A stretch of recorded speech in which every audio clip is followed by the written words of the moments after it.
Boualem Sansal est-il derrière les barreaux en Algérie? Voilà plus de 5 mois que l'écrivain franco-algérien de 80 ans, atteint d'un cancer, est otage du régime d'Alger. Car à n'en point douter, il est un prisonnier politique. Que s'est-il passé? Comment en est-on arrivé là? Qu'est-ce que cela nous dit de ce qu'est devenue l'Algérie depuis son indépendance? Qu'est-ce que cela nous dit des relations entre la France et l'Algérie? Et qu'incarne l'écrivain au regard de cette histoire comme du présent?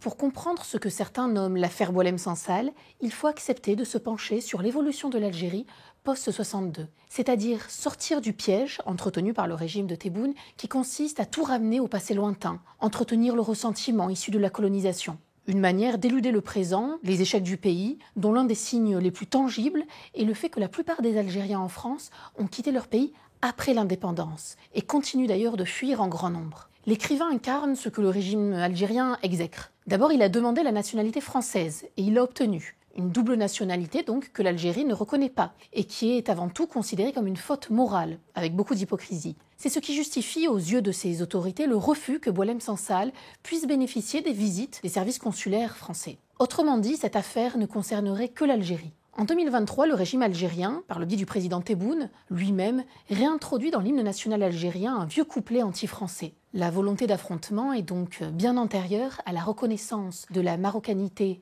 du Sahara occidental par Emmanuel Macron l'été 2024. Notons que Tebboune a toujours repoussé, pour ne pas dire annulé, ses visites officielles en France, quand le gouvernement français, le président de la République, se sont rendus de leur côté plusieurs fois à Alger. Alger ne cesse d'agiter la rente mémorielle en dénigrant en permanence la France, et ce, malgré les efforts faits par elle pour reconnaître les fautes du passé. Ensuite, Boualem Sansal a choisi d'écrire en français, la langue du colonisateur, mais aussi la langue de la scolarisation de nombre d'élites qui ont participé à la lutte d'indépendance. Ferhat Abbas, le président de l'Assemblée constituante algérienne, ne parlant pas l'arabe, à l'époque les débats sur l'installation de la République populaire se déroulèrent en français. Aussi parce que le français fut utilisé comme la langue de compromis devant le refus de reconnaître le tamazigh, la langue des Berbères et de Kabylie. Le gouvernement de Tebboune, ces dernières années, traque le français, comme le demandent les islamistes. Par exemple, le français, enseigné dans de nombreuses écoles privées en Algérie, est chassé par les autorités. L'enseignement ne doit se faire qu'en arabe.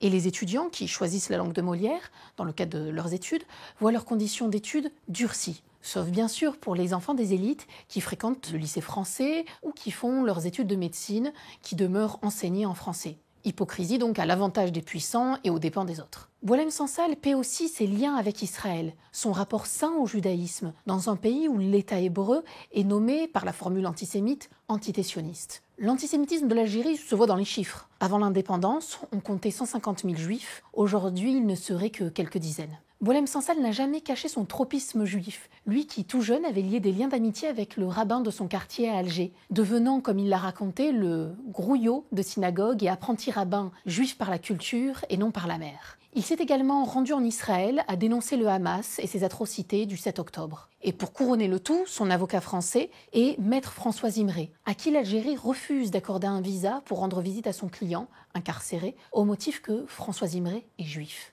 L'antisionisme, pour ne pas dire l'antisémitisme en Algérie, est devenu une religion d'État. Comme Marianne l'a révélé, une information confirmée par le gouvernement français, 2 émissaires ont été envoyés dans la chambre de l'hôpital où Boualem Sansal était retenu il y a quelques semaines, lui conseillant vivement d'opter pour un avocat non juif pour qu'il puisse obtenir un visa, ce qui a provoqué la colère de Sansal. Si le gouvernement algérien ne dit pas de manière claire et distincte que la judéité de Maître Imré est un problème, il n'a jamais condamné les campagnes antisémites dans la presse algérienne soumise au pouvoir. Il est reproché à l'écrivain d'avoir remis en question le tracé des frontières de son pays d'origine ou d'en rappeler l'histoire ancienne. Boualem Sansal critique l'islam, dénonce l'islamisme. Autrement dit, il utilise sa liberté d'expression et défend sa liberté de conscience. En ce sens, Boualem Sansal représente une liberté d'esprit, un refus de la chape de plomb national-islamiste qu'il n'a cessé de dénoncer dans ses romans. Inacceptable pour le régime autoritaire algérien. La tentative du printemps arabe, incarné par le Hirak, ce mouvement de démocratisation entre 2019 et 2021,